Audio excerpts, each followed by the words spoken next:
Hello! Hello mga ka-farming, hello mga idol. Rick Yaban, Oricol is here. So magandang hapon sa lahat, no? So ngayon nandito kami ngayon sa Barangay Dawis. Pupunta kami kila Engineer Juanico. Yan. So ito siya, oh. Ang inaakit namin, oh. Yan. So kasama ko pala si Paring 15, si Kuya Sammy. Yan. Dalawa sila kasama ko. So hello mga ka-farming, no? Bali, kita start dito ng kanyang dragon fruit farm. Yan. So dito tayo, no? Yan. So dito tayo pwesto sa bato. So ayan mga ka-farming, no? Meron siyang, yung ibang poste ay gawa sa kahoy, pero overall gawa yung iba sa bato.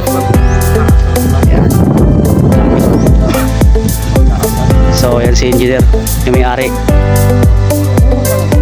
si Engineer Dennis Juanico. Ayan. So ito yung drum. Bali dyan iniipon yung mga tubig na pandilig. So itong tag-init kailangan diligan talaga yan. Ha? Yan. So ito yung mga bagong tanim, no? Yan.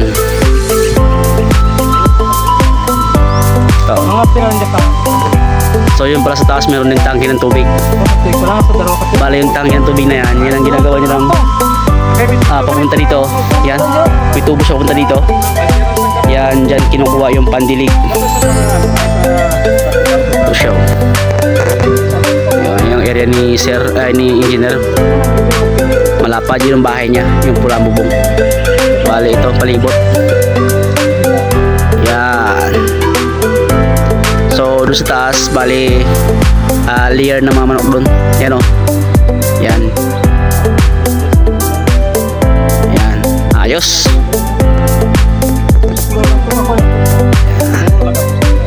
So yan sila, Engineer Kuya Sam, Paring Kenzie. Yan.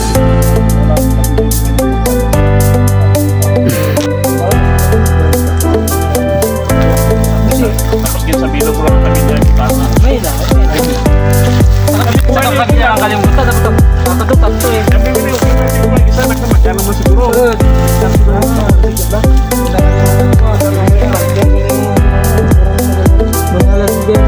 Bali. So hello mga ka-farming, no? So ito pala yung mga bougainvillea ng mga tanim nila Engineer, no? Yan. Oh. Kagandahan dyan, meron siyang sariling tangke. Pandiligan sa mga bulaklak yan. Yan. Ay, ito siya, oh. Yan, oh. Wow, ganda.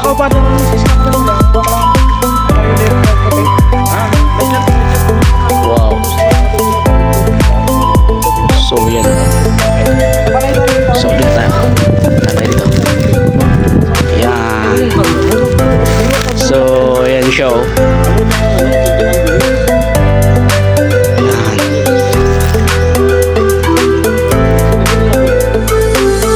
Wow. So nga pala mga ka-farming, no? So ito ay iba-ibang variety ng bougainvillea. So ginamarko to ni Engineer, siya mismo nag-markot. Yan, ganda, oh.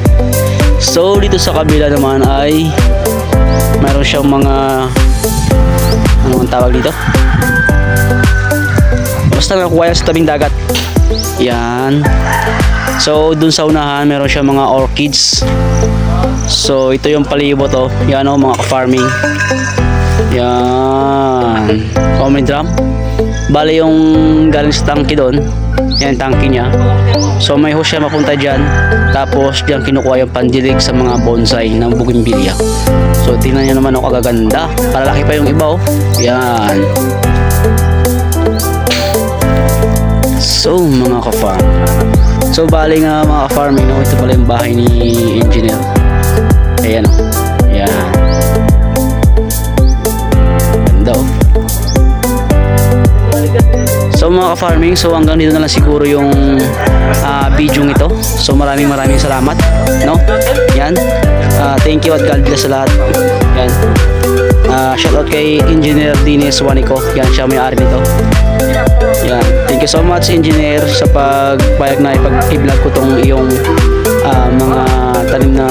bulaklak, mga bonsai, at sa iyong mga tanim na dragon fruit, at sa iyong mga alagang baboy. So ngayon, thank you so much at God bless.